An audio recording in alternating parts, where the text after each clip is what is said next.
This is the X-Zone Broadcast Network, broadcasting worldwide on broadcast affiliates and satellite program providers, including CNN Broadcast Network, Sirius Satellite Network, Star Media, Good News Radio Network, Angel Broadcast Network, Wiki Broadcast Network, and WPBN TV. For more information on the X-Zone Broadcast Network, visit us at www.xzbn.net.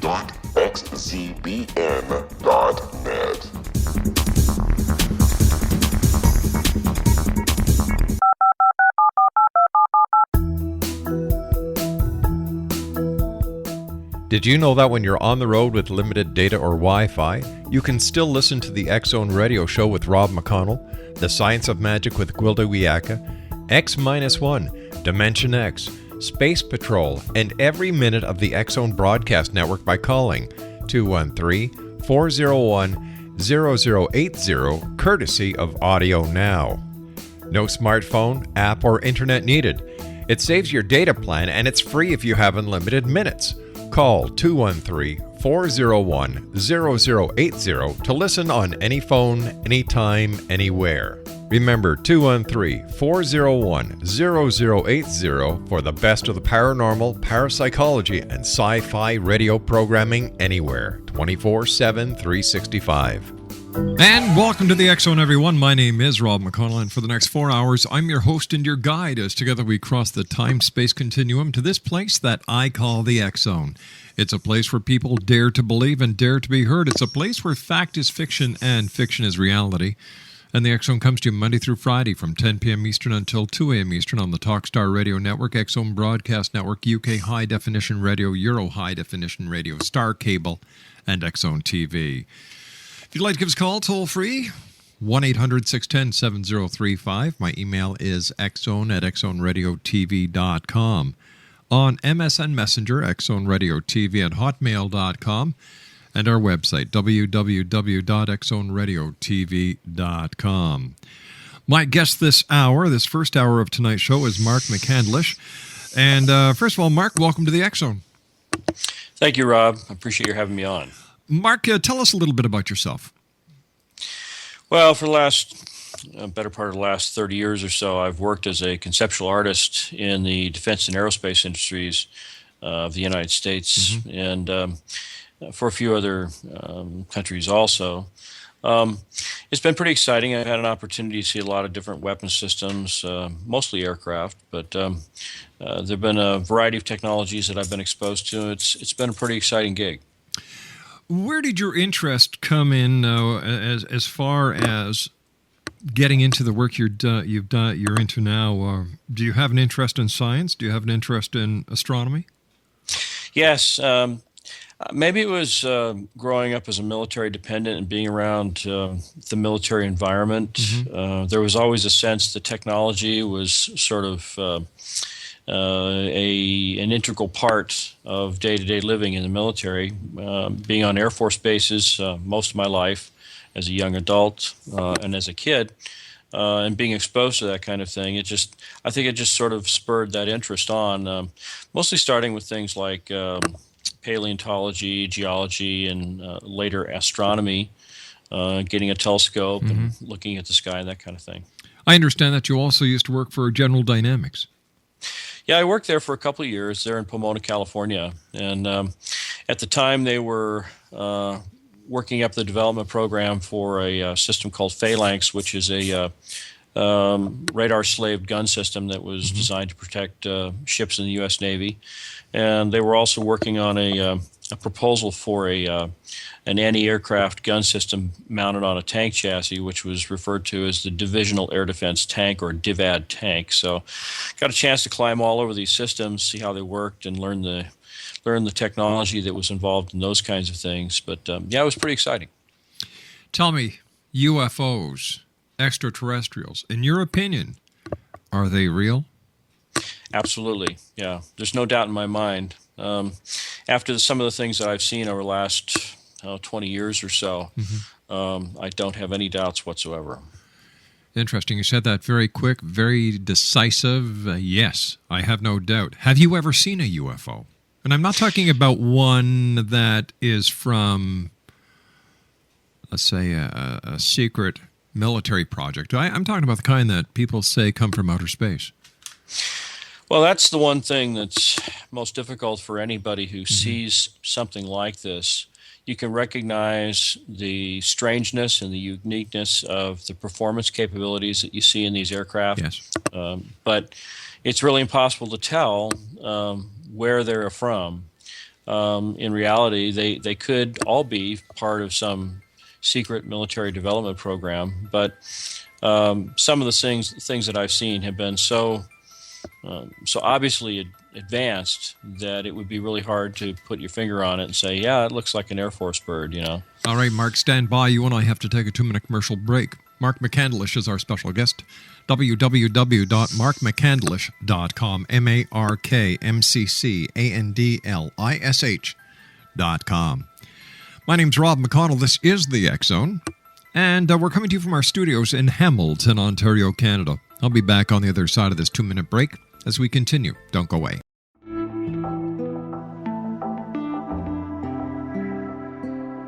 Take a step back in time and discover old Florida cuisine at Marsh Landing Restaurant in Fellsmere. Enjoy delicacies such as frog legs, gator tail, catfish, and swamp cabbage, or enjoy the more traditional cuisine like hand-cut Angus steaks, ribs, and seafood. Join us for breakfast with a southern flair featuring sweet potato pancakes, biscuits and gravy, and much more. Planning a party? Marsh Landing's private dining room can accommodate groups from 8 to 80 people.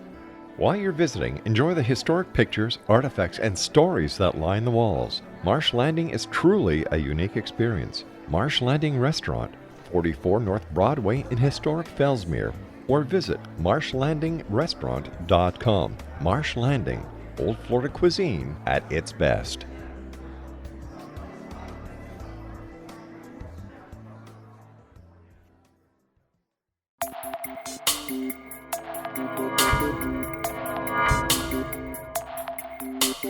Are you interested in the paranormal, ghosts, UFOs, or psychic phenomenon?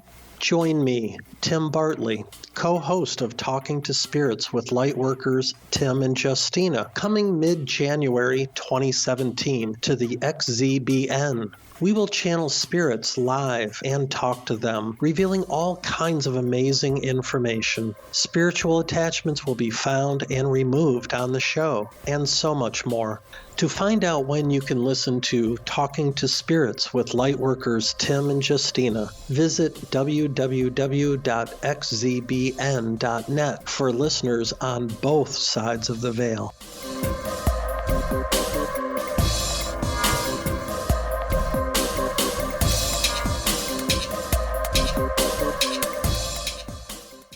Exonation, Mark McCandlish is our special guest. And Mark, does the United States government have advanced propulsion systems, perhaps some night that even get us interstellar capability?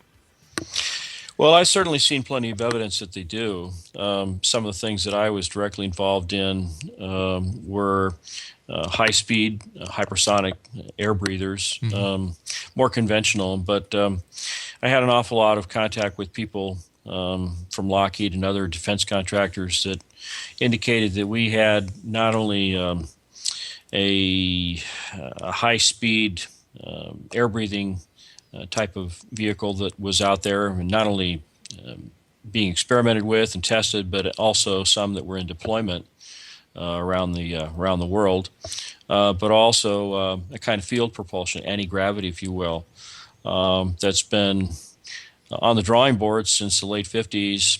Apparently they had some breakthroughs in the early 1960s and had something working by about 1965, 66. You know, mainstream scientists scoff at the idea of off-world or alien civilizations having the ability to traverse the vast distances between stars. But is it possible, Mark? And if so, how? Well, that's a great question, Rob. Yes, it is. And, you know, people think in terms of rocket ships here on this planet. It's what we've seen for most of the last half century. And but the real key to being able to travel those incredible distances between two stars is really dependent on being able to find the energy you're using to power your propulsion system right in the environment itself. It would be kind of like finding a way to use solar power from all the stars around you as a power source. And so that's really what this technology is based on, is using pressures, or I should say energy forms in the environment that can be converted into a propulsive force, and that's how they work. And so the real question boils down to how fast can you go with a system like that. Now, back around 1994, there was a gentleman, a scientist over in the UK by the name of Miguel Alcubierre, who wrote a paper about the theory behind a warp drive system, something like the kind of technology that was envisioned by Gene Roddenberry in his Star Trek TV series. And in fact, he was proposing that, one of the things that Einstein had always talked about was that it was really impossible to accelerate up to or beyond the speed of light, because as you do so, the mass of your vehicle increases. It increases exponentially to the point where you simply cannot have enough fuel to continue accelerating or propelling the craft forward. Well, the reason that was true, and you'll find that mass itself is a variable quantity. As you accelerate, it increases the mass of your vehicle. As you decelerate, that process reverses itself. So we know that mass is a variable effect. It's not so much a quantity. It's not like the weight of your vehicle increases. It's just that the force resisting further acceleration increases. And part of the reason for that is that there is an energy form embedded right in the fabric of space-time. The technical term is quantum zero-point fluctuations of the vacuum, otherwise known as zero-point energy. It's also been called scalar waves, longitudinal waves, cyclotronic energy. You hear a lot of different terminology, but basically it's an energy form that's embedded in the environment, and it's responsible for the effect of mass. In fact, when we were going through school and studying physics and things like that in high school and other educational forums, one of the things that was never really explained, when you talk about the laws of thermodynamics, entropy being one of them, things tend to slow down because of friction and forces in the environment like gravity or wind resistance, what have you.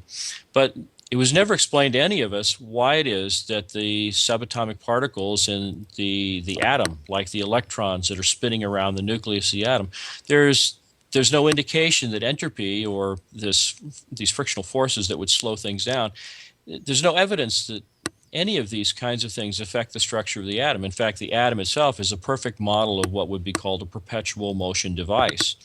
And the reason for that is because it's drawing the same zero-point energy out of the environment. That is literally what keeps all of the structure of the atom in motion all the time, why it never slows down and never stops. Now, imagine, if you will, that you have this little device sitting in front of you on the desk that looks like a little solar system. It's a model of the atom. You have a nucleus in the center that has protons and neutrons in it, which are also spinning and turning and things like that. You have the electrons around the outside that are all moving, but if you're able to measure the mass of that atomic structure, you find that it has one value at its steady state point. It's where it's at rest, so to speak. But as you begin to move that through the environment, an environment that's extremely rich with this energy, all those components begin to spin and move faster. It's literally as though it's gathering more and more energy as it travels through the environment. It'd be the same as if you're walking slowly through a rainstorm, it's sprinkling, and you get a little wet, but if you sit on the roof of a car that's moving 60 miles an hour, you get drenched, even though the dispersant or the dispersal of the raindrops is the same. And so that's basically what Einstein was saying, is as you move through the environment, you gather more energy, the components inside the atom begin to become more energized, and as a result, they exhibit a higher mass. So the propulsion systems that we're talking about are actually drawing that energy out of the environment, and energy is conserved, so to speak, because you're actually using it to create propulsive force.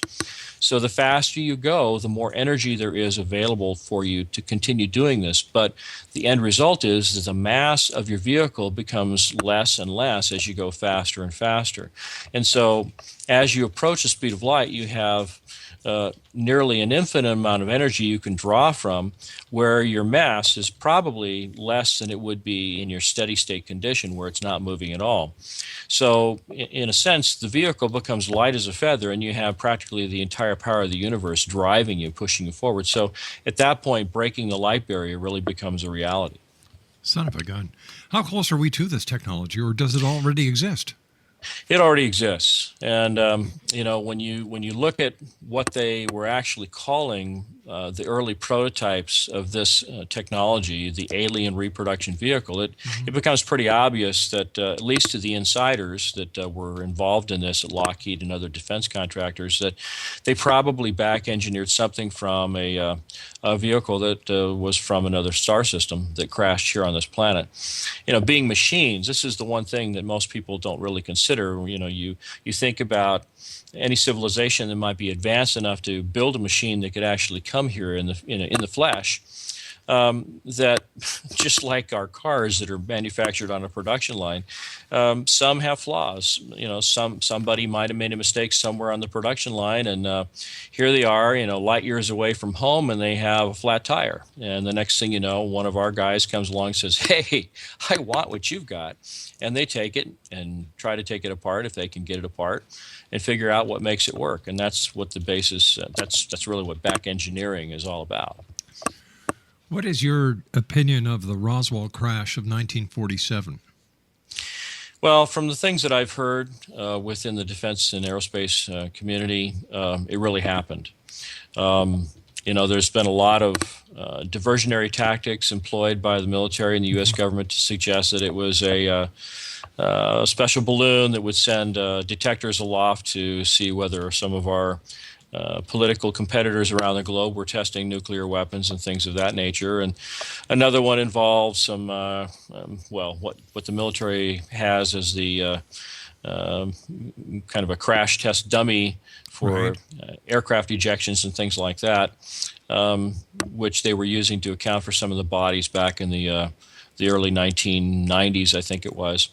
But, I really believe that, not only did it happen, but that it's been one of probably 70 different crashes that have occurred over the last 65 to 70 years. So tell me, why do you think the government of the United States and other governments of the world are suppressing the information and, perpetrating a conspiracy and cover-up to the citizens of the world if, in fact, these craft have visited us from other planets and that we're using the technology that was back engineered from them? Why the secrecy? That's a great question, Rob. I have to say, as someone who had a security classification of secret for a time, both in the military and later working with a number of defense contractors, that when you've got an ace in the hole with a technology that is so incredibly advanced beyond what your contemporaries around the world are using. I mean, if you have a propulsion system that can take you from point A to point B on the globe in under 10 minutes, inside the atmosphere, not producing a sonic boom, in many cases invisible on radar, and use that propulsion system as a weapons platform, you've got something that gives you such a tremendous advantage strategically and tactically that you never want to shine the light of day on something like that, because it's obvious that once the existence of something like this is known for a fact, everyone else is going to be out there trying to figure out how you did it, right? How you were able to build it, what the technology is, how it works. So basically, it's a matter of national security. It really is. But, the flip side of all of this is that the technology that's employed in this propulsion system also happens to be one of the most efficient and one of the most a system that would not be harmful to the environment if it was employed at a low energy level. We're not warping the fabric of space and time around the power production system. But you can produce a tremendous amount of energy with these systems. And the only downside is that you have to keep it within certain limits, because as you do so, the actual mass of the power production facility begins to become reduced. Even working in the vicinity of something like this, you'll have the sensation being able to move more freely, more easily, but it's almost like being weightless in one sense, because you're drawing the very energy out of the environment that's responsible for your sensation of mass, your sensation of weight. Mark, stand by. Very interesting conversation. Thanks very much for joining us here on the X Zone. X Zone Nation, Mark McCandlish is our special guest. His website is www.markmccandlish.com. That's MarkMcCandlish.com. We'll be back on the other side of this news break as the X Zone continues from our studios in beautiful Hamilton, Ontario, Canada. My name is Rob McConnell. Don't go away.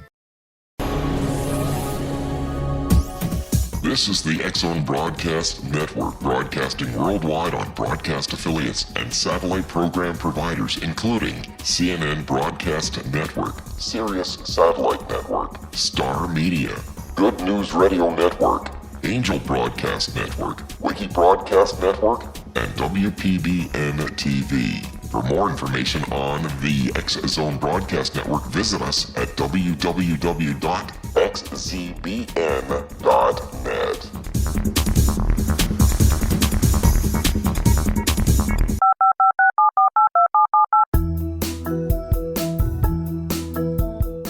Did you know that when you're on the road with limited data or Wi-Fi, you can still listen to the X-Zone Radio Show with Rob McConnell, The Science of Magic with Gwilda Wiyaka, X-1, Dimension X, Space Patrol, and every minute of the X-Zone Broadcast Network by calling 213-401-0080, courtesy of Audio Now. No smartphone, app, or internet needed. It saves your data plan and it's free if you have unlimited minutes. Call 213-401-0080 to listen on any phone, anytime, anywhere. Remember 213-401-0080 for the best of the paranormal, parapsychology, and sci-fi radio programming anywhere, 24/7, 365.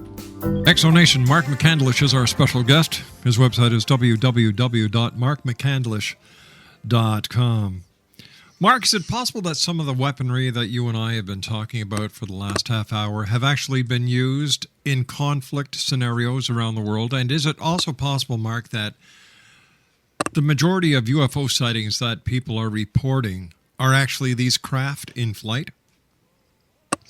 Well, I think that there's a fair amount of evidence that there is. Back in the early 1990s, right at the point where we were engaged in the Persian Gulf War, I had friends whose husbands and wives and things were over in deployment in the Middle East. Was a young lady that worked at a local fast food restaurant that I frequented at the time, whose husband was a Marine on board one of the ships over in the Persian Gulf. And he would write home. Some of his letters had some things that were redacted or blacked out in the process of being sent back to the United States. But she said that he was talking about some of these strange lights in the sky that would zip across the sky and stop on a dime, or would traverse the sky, making right-angle turns in the process, never slowing down. And things that would look like stars for all intents and purposes, and then suddenly just move away at a tremendous clip. So I made a point of having a chance to talk to this lady's husband when he came back. He's a very, very nice young man. And, he said that they were seeing these things all the time, and it was obvious to the people on the ships and the people in the field that the military operations there in the Persian Gulf were being observed, and being observed very intently on a daily and nightly basis. And there were rumors, although I don't know how much credence you can give to these rumors, that some of these propulsion systems were employed in fighting the Republican Guard from Iraq in the early stages of the conflict. And I heard stories about high energy weapon systems being used to wipe out complete platoons of troops and things like that. I don't know if they're true. I imagine if any of that stuff happened, that it's so highly classified that there's just no way you'll ever know until many years in the future from now. But the other part of your question was are we really deploying technology like this? And I believe that we are. It has tremendous advantages for surveillance more than anything else. I think the thing that you have to be careful about if you're a military strategist is that if you're employing systems of this kind, you may or may not be able to use the weapons on board without actually slowing down to a point where the weapons can actually be sent out from the presence of the vehicle. When it's moving at something in excess of 9,000 miles an hour, if you toss a missile out the window, it's going to disintegrate. And so very often these things have to stop, deliver the payload, and then get going again at a very fast speed. I just think that probably more than anything else, they're being used not only to intimidate, but to surveil some of the other so-called enemies of the United States. So do you think that these experimental craft, or these craft that are actually being used in conflicts presently, will ever be declassified? Well, my hope is that someday they will, because at some point, these kinds of things have to be brought out into the white world, so to speak, as opposed to black, secret technologies. Not only because of the environmental concerns that we're having now because of fossil fuels and things of that nature, but because, you just can't dam up every stream and river for hydroelectric power. You can't, put miles and square miles of solar cells out in the desert. I mean, they're having a lot of controversy here in California right now because there are vast areas of the Southern California desert that a number of companies want to put up these solar energy collection sites. And, they've got everything from the desert tortoise to, the kangaroo rat that the environmentalists are worried about, their habitat being destroyed by these projects.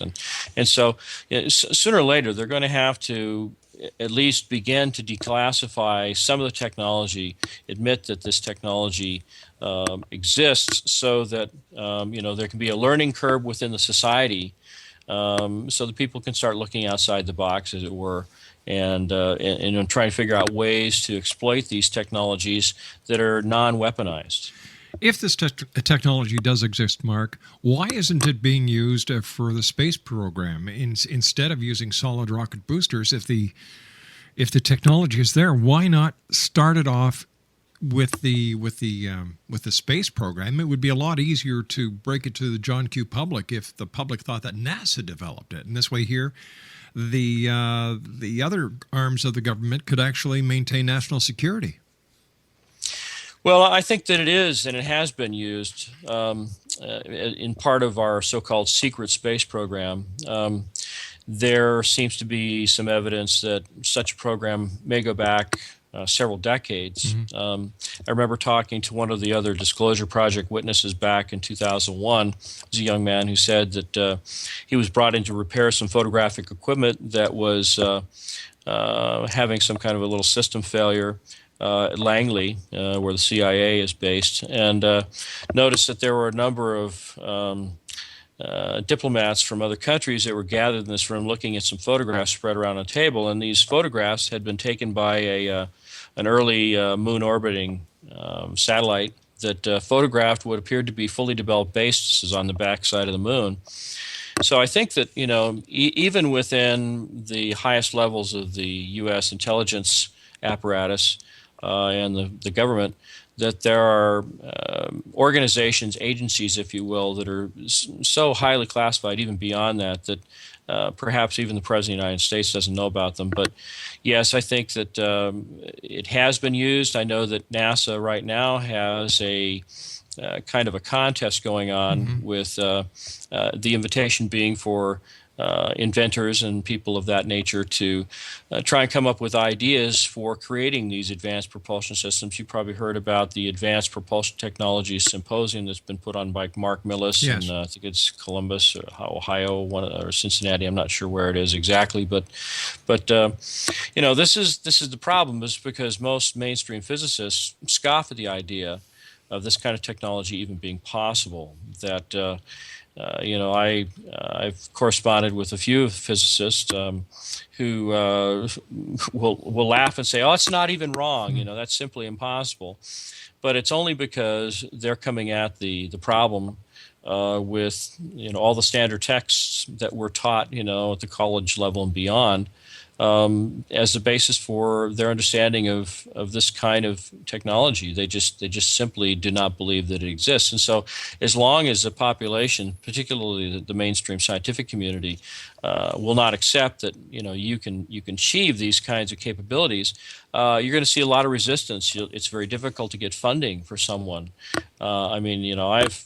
I've had offers from some people who want to know, well, if you had the money, could you build something like this? And chances are I could probably get a pretty long ways down the road towards doing just that. I may not have all of the technical know-how or the mathematical understanding of how you would put together something like this, but I can tell you that from everything that I've gathered over the last 20 years regarding this technology, I have a pretty good idea not only what the materials usage is, what the orientation of the components would be to make a system like this work, because I've talked to so many people who've actually had hands-on experience or have parents or relatives who've had hands-on experience in working on things like this.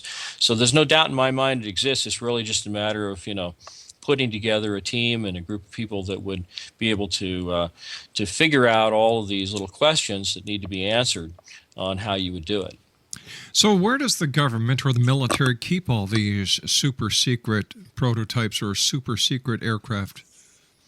Well, with the advent of satellite surveillance on both sides of the continent, or both sides of the world, I should say, you really can't leave these things out in the open, especially at the daytime. I think this is probably one of the reasons why there are so many vehicles that are misidentified or thought of as being, triangles or UFOs or what have you. People see lights in the sky, and if it's a long ways off, it could be anything from the planet Jupiter or Venus to a shooting star. And in fact, most of these things that I've seen were operational at night, which makes it really difficult to sort of discriminate between whether or not what you're looking at is a conventional aircraft or a meteor or just a very high speed but very advanced conventional propulsion system. So most of the activity that's going to happen with a system that's been developed by the military is going to occur in the dark of night, usually in the wee hours of the morning. And I would have to say that probably the most common method of storing and housing these vehicles is underground. I've talked to so many people who've seen vehicles coming and going from various locations, but if you get out a powerful telescope and put yourself up on a hill somewhere, you can't see anything on the ground. I've even talked to a lady down in New Mexico who lives not too far from Kirkland Air Force Base, one of the most highly classified installations that we know of that's pretty much out in the open. It's near Albuquerque. She has actually seen vehicles of this type emerging right out of the side of a cliff near where she was camping. And she said that for all intents and purposes, it looked like this vehicle just flowed right out of the material of the cliff itself, just like it was coming out of a big rock-colored piece of Jell-O, just coming right out of the material. And so obviously they have some way of bending space-time so that material objects are able to be penetrated, or at least you create the illusion that there's a material cliff there, when in fact it might be some kind of a holographic projection or an image that obscures a tunnel opening or something like that. In all the years that you've been doing what you do, Mark, what has been the most amazing craft that you yourself have witnessed? Well, it was December 13th, 1989. Well, there have been several. I think this was probably the first and most dramatic sighting that I had. Oddly, I had spent an evening at the home of someone claiming an abduction experience on the 11th of December 1989 and had some really strange things happen there. And 2 nights later, I was out for the evening with my girlfriend celebrating our anniversary. And we were sitting at a traffic light right near the Ontario airport, and that's in Southern California, not Canada. Looking north to a mountain range that's just north of that community. And as we're sitting at this traffic light on a freeway overpass, out of the corner of my eye, I saw this brilliant bluish-white ball of light coming up from the southeast, traveling at a tremendous velocity. I kind of plotted the time to distance on a map, from point A to point B in, half a second. And it turned out that this thing was traveling something on the order of 9,000 miles an hour, at least relative to the ground. Had a very obvious glowing ionization trail behind it, and it came right down in front of the mountain range there, right near Mount Baldy and some of the surrounding mountains in the, I guess it's the Los Angeles mountain range. And it made a right angle turn in front of the mountains, ran parallel to the front of the mountain, so it was basically crossing in front of me, and then made another right angle turn, climbed slightly, and then it began zigzagging down through a canyon right near Mount Baldy. Now, if you take a look at Google Earth, and this is right in the vicinity of a community called Rancho Cucamonga. There really is a place called Rancho Cucamonga. And but that particular canyon moves straight north and actually comes right out of the mountain range just south of Edwards Air Force Base. So, but this entire thing that I saw was probably about 1.5 seconds long. And it traveled all that distance, and it was so fast that if you'd blinked, you would have missed it. Mark, stand by. You and I have to take our final break for this hour. Exonation, our very special guest this hour, Mark McCandlish. His website, filled with information, www.markmccandlish.com. That's MarkMccandlish.com. My name's Rob McConnell. This is The X Zone. We'll be back after this break. Don't you dare go away. 19 Sergeant Central. 19 Sergeant, check. Officers on the scene. Hi, I'm Larry Lawson, host of Paranormal Stakeout. With over 36 years in law enforcement, I have learned a few things. The most important is the proper gathering and preservation of evidence is vital to putting the bad guy behind bars. It's no different in the world of paranormal investigation. Whether it's the search for the afterlife, cryptozoology, UFOs, and extraterrestrials, how we gather the evidence, preserve that evidence, and present it to a jury of our peers will make the ultimate difference in proving the existence of worlds and entities that are beyond our imagination. Join me, Larry Lawson, every week on Paranormal Stakeout when, along with my guests, we'll take a journey to prove with indisputable evidence what man has struggled to believe for centuries. Go to xzbn.net for the broadcast schedule and check me out at paranormalstakeout.com.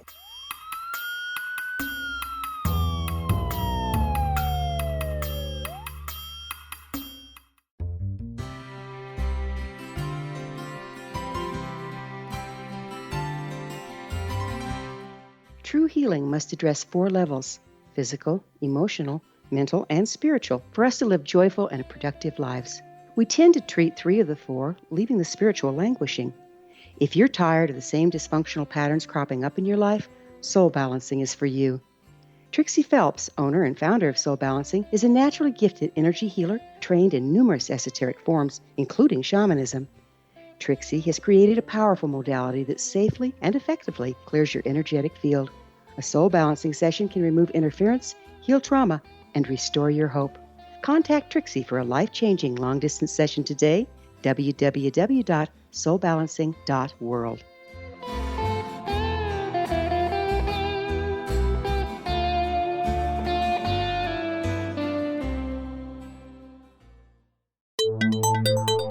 You're listening to the X Zone Broadcast Network, www.xzbn.net. Exonation, Mark McCandlish is our special guest once again. www.markmccandlish.com is his website. Mark, what else have you seen? Now you've got my curiosity up.